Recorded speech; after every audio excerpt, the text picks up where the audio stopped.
नमस्कार मित्रांनो, मी सरपंच मंगेश साबळे बोलतोय आणि आज आलोय मी DRDA ऑफिसला। इथं घरकुल मंजूर करतात या ठिकाणी। मित्रांनो, या ऑफिसचं काम आहे की गावागावात जायचं, सर्वे करायचा आणि ज्या लोकांना घर नाहीये, ज्याचं पत्र्याचं घर आहे, मातीचं घर आहे, शासनाच्या माध्यमातून त्यांना घरकुल मंजूर करायचं। मात्र 70 वर्ष झाले हे ऑफिस जाग्यावर आहे, घरही जाग्यावर आहे, मात्र ऑफिस मधले अधिकारी मोठमोठ्या बंगल्यामध्ये या ठिकाणी जातात।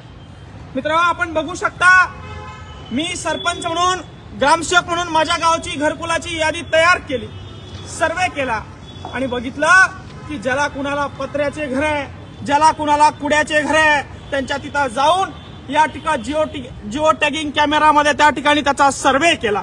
गावातल्या पत्र्याच्या घरात राहणाऱ्या, गावातल्या मातीच्या घरात राहणाऱ्या सर्व गोरगरीब जनतेच्या घरकुलाचा सर्वे या ठिकाणी केला आणि या DRDA ऑफिसला आज घेऊन आले। मित्रांनो, 2024 पर्यंत प्रत्येकाला घर देतो म्हणून शासनाने सांगितलं होतं, मात्र त्या अफवा, ते आश्वासन जागेवरच आहे आणि घर अजून मात्र भेटलेलं नाही। हा विषय मित्रांनो घरकुलाचा।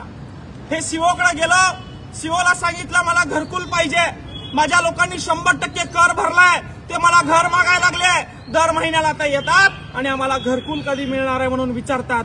तर सीओ म्हणले बाकीच्या ग्रामपंचायत सारखं यादी तयार करा, नावं द्या, तुमचं होणार नाही। काय बाकीच्या ग्रामपंचायत सारखी यादी तयार करायची, कधी त्या लोकांना घरकुल द्यायचं? त्यांचा 100% टॅक्स या ठिकाणी भरून घेतला, मात्र सीओ बेजबाबदारपणे या ठिकाणी वक्तव्य करायला लागले।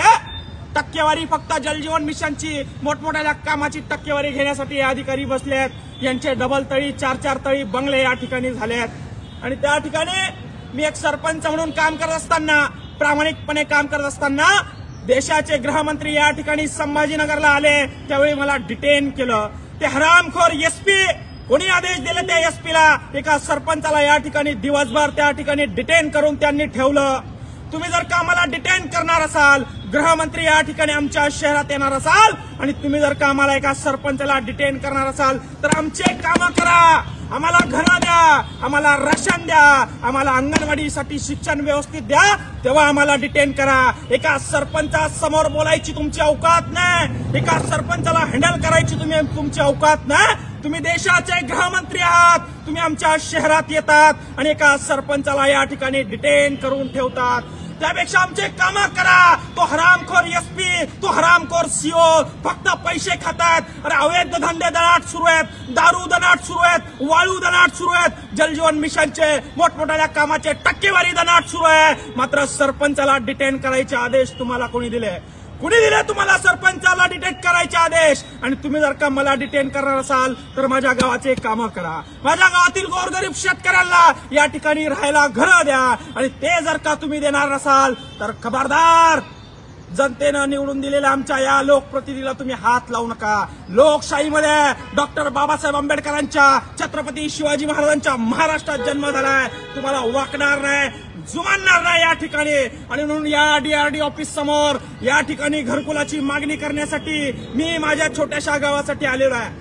शहरामध्ये पोलवर पोल मेट्रोचे तुम्ही चढवतायत, चंद्रावर चंद्रयान त्या ठिकाणी तुम्ही पाठवतायत, ऍडव्हर्टाइजमेंटसाठी हजारो लाखो रुपये तुम्ही खर्च करतात, मात्र गोरगरिबाच्या घरासाठी 2 घरकुला वर्षाला तुम्ही देतात, वर्षाला 2 घरकुला तुम्ही देतात आणि त्यासाठी फक्त 1,40,000 रुपये तुम्ही देतायत। ही अवेलना तुम्ही गोरगरिबांची करतायत। अगोदर गावाचा विकास करा, अगोदर खेड्याचा विकास करा, अगोदर गावाच्या शिक्षणाकडे लक्ष द्या आणि ते जमणार नसेल SP, CO तर सरपंच जो करतोय त्याला डिटेन करू नका, त्याला अटक करू नका, तुम्हाला तो अधिकार नाहीये। मी सुद्धा UPSCचा अभ्यास केलाय, तुम्ही काय UPSC शिकले रे? अधिकारी झाले तर नियमाने काम करायचं, गोरगरिबाचं काम करायचं, संविधानाला धरून काम करायचं। डिक्टेटरशिप चालणार नाही या ठिकाणी, हिटलरशाही चालणार नाही।